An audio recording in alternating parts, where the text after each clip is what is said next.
انسان جب اپنی غلطیوں کا وکیل اور دوسروں کی غلطیوں کا جج بن جائے تو پھر فیصلے نہیں فاصلے ہوا کرتے ہیں۔ اگر کچھ الگ کرنا ہے تو بھیڑ سے ہٹ کر چلو۔ بھیڑ ہمت تو دیتی ہے مگر شناخت چھین لیتی ہے۔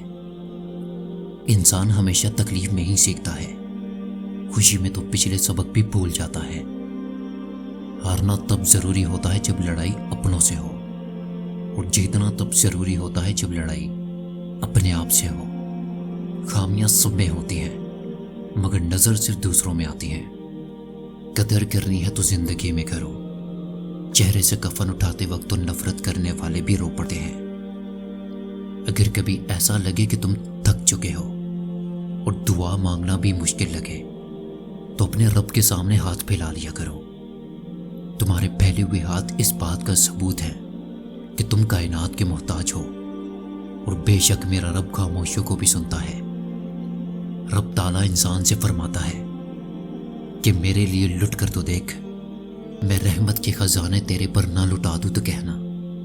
آپ کبھی بھی لوگوں کی سوچ کو اپنے بارے میں بدل نہیں سکتے، اسی لیے لوگوں کی پرواہ کیے بغیر اپنی زندگی کو اس طریقے سے بسر کیجیے جو کہ آپ کو خوشی دے۔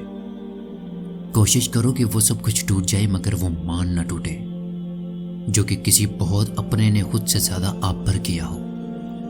جو انسان لڑنے کے بعد بھی آپ کو منانے کا ہنر رکھتا ہو تو سمجھ لینا کہ وہ آپ سے بے پناہ محبت کرتا ہے۔ محبت اور عبادت بتائی نہیں جاتی، بس کی جاتی ہے۔ رب کی 4 نعمتیں جو انسان سے برداشت نہیں ہوتی: بیٹی، بارش، بیماری اور مہمان۔ رب کے 4 عذاب جو انسان خوشی سے قبول کر لیتا ہے: جہیز، سود، غیبت اور جھوٹ۔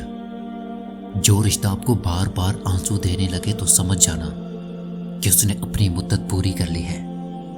زندگی میں سب لوگ رشتہ دار یا دوست بن کر نہیں آتے، بلکہ کچھ لوگ سبق بن کر بھی آتے ہیں۔